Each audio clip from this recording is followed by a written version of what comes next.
dan sanak Rana Minang, apa kabar Anda hari ini? Semoga selalu sehat dan tetap semangat. Kami kembali hadir untuk Anda dalam Berita Padang. Bersama saya, Wulan Valeri.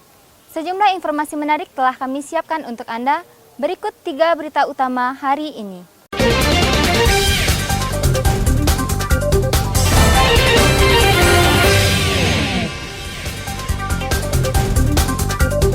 Lima unit bangunan di Simpang Maut, Tabing, Padang, ludes terbakar.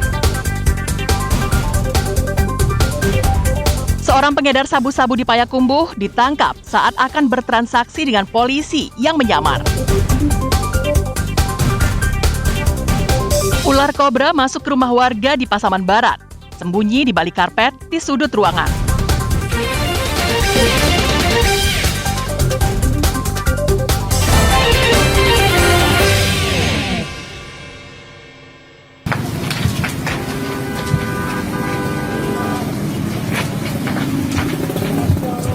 Lima unit bangunan di daerah Simpang Maut, Tabing, Kecamatan Koto Tangah, Padang, ludes terbakar pada Selasa pagi. Bangunan yang terbakar itu terdiri dari warung sate, warung laundry, kios pengecer BBM, toko penjual gas 3 kg, dan gudang kulit manis, ludes menjadi arang. Menurut informasi dari warga, api berasal dari warung sate yang kemudian menjalar ke bangunan lainnya. Petugas dari Dinas Pemadam Kebakaran dibantu petugas dari Lanut Sultan Syahrir Padang berjibaku untuk memadamkan api. Petugas membutuhkan waktu lebih dari 1 jam untuk bisa memadamkan api. Tidak ada korban jiwa dalam musibah itu. Namun, pemilik warung tidak bisa menyelamatkan barang dagangannya. Petugas pemadam kebakaran memprediksi akibat kebakaran yang menghanguskan 5 warung itu, kerugian mencapai lebih dari 1 miliar rupiah.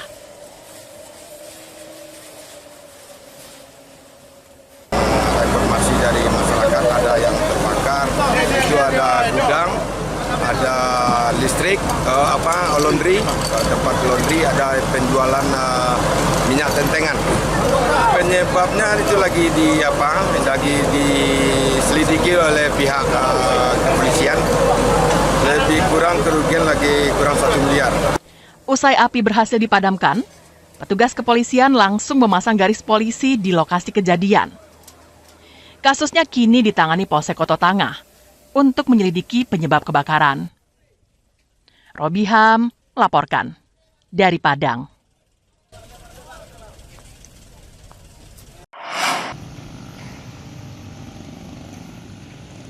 Jalan kabupaten di Kampung Air Terjun Nagari Teluk Amplu, Indrapura, Kecamatan Pancung Soal, Pesisir Selatan, rusak parah selama 20 tahun. Diduga kerusakan ini akibat jalan sering dipakai oleh kendaraan truk pengangkut minyak sawit mentah dari sebuah pabrik yang berlokasi di nagari itu. Kerusakannya sangat kasat mata, mulai dari aspal yang mengelupas dan banyaknya lubang-lubang pada badan jalan. Masyarakat setempat kerap bersuadaya untuk menimbun jalan yang berlubang dengan batu kerikil. Meski perusahaan telah pernah membantu warga dengan memberikan timbunan koral, tapi itu sudah sangat lama terjadi. Saat ini, jalan dibiarkan begitu saja dalam kondisi rusak parah. Saya kalau dapat jalan ini diperbaiki secepat mungkin. Sudah hancur selama sebetulnya 20 tahun lebih. Tidak ada respon, tidak ada pengecekan jalan yang tersebut di Nagari Teluk Amplu. Awalnya dulu jalan ini sudah pernah ditempuh CPO hingga Siraya, tidak pernah diperbaiki sama sekali sampai saat ini. Dulu ada, tapi ya dulu udah lama, sekarang nggak ada lagi. Dari pemerintah yang nggak ada tanggapan, ngerapat udah berulang kali tapi masih belum ada tanggapan.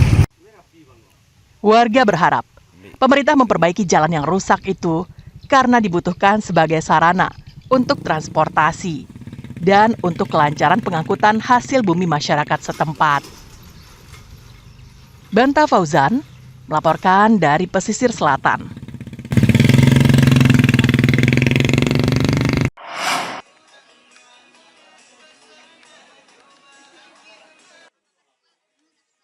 Pedagang relokasi Pasar Inpres Painan, Kecamatan 4 Jurai, Pesisir Selatan, yang berjualan di kios penampungan sementara, mengeluhkan omsetnya menurun drastis sejak mereka dipindahkan. Hal ini disebabkan oleh pembangunan pasar Impres Painan tidak kunjung selesai hingga saat ini. Mereka mengeluhkan kondisi lokasi berjualan yang tidak efektif untuk transaksi jual beli. Para pedagang yang sebelumnya berjualan di pasar Impres Painan direlokasi ke belakang pasar karena bangunan pasar itu direvitalisasi dari pasar tradisional menjadi pasar modern. Revitalisasi ini menghabiskan anggaran sebesar 53 miliar rupiah yang bersumber dari APBN dan dimulai sejak bulan Oktober tahun 2023 lalu. Namun hingga saat ini pembangunan pasar tak kunjung selesai, sehingga para pedagang harus bertahan di tempat relokasi. Pedagang mengeluhkan sulitnya melakukan jual beli akibat kondisi pasar yang semrawut. Akses jalan pasar juga terhalang oleh parkir sepeda motor yang semrawut. Tindakan ini dari 2023 sampai sekarang kami dalam perkembangan ekonomi, kami selaku masyarakat cukup susah perkembangan. Pola tata tertib pasar ini, orang yang berbelanja ini kan bawa sepeda motor ke dalam. Jadi orang yang mau berbelanja tidak jadi lantaran adanya sepeda motor yang mengganggu, yang menghambat.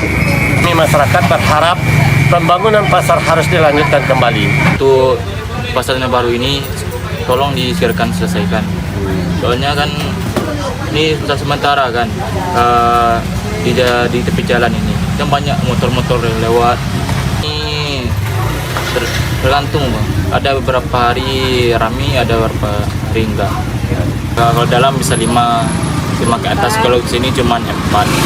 Cuma apa ya Bang? 5 juta? 5 jutaan Sehari ya Bang? sehari. Para pedagang berharap pembangunan pasar itu dapat segera diselesaikan agar para pedagang kembali berjualan dengan nyaman. Banta Fauzan melaporkan dari pesisir selatan.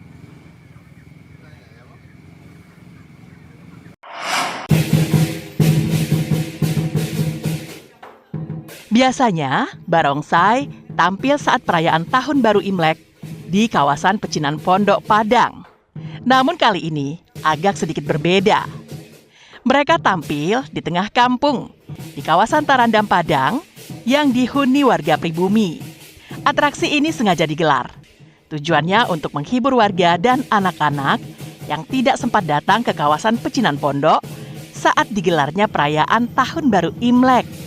2 barongsai dengan warna merah muda cerah ini melenggak-lenggok dan bermain di kawasan Tarandam, Kota Padang yang disambut antusias anak-anak dan warga sekitar. Atraksi barongsai ini dinilai warga sekitar sangat menghibur. Pasalnya, selama ini mereka hanya menyaksikannya di televisi. Kini mereka bisa melihat penampilan barongsai secara langsung. Barongsai merupakan salah satu seni budaya dari Tiongkok yang masih dilestarikan oleh keturunan Tionghoa di Padang.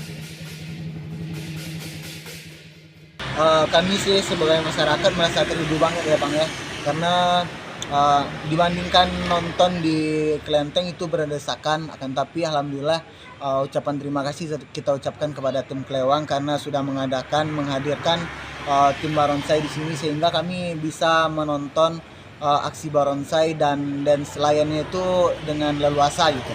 Seni budaya barongsai ini dinilai bisa memupuk rasa kekompakan dan persatuan meski di tengah perbedaan baik agama, suku, dan ras. Alfi melaporkan dari Padang.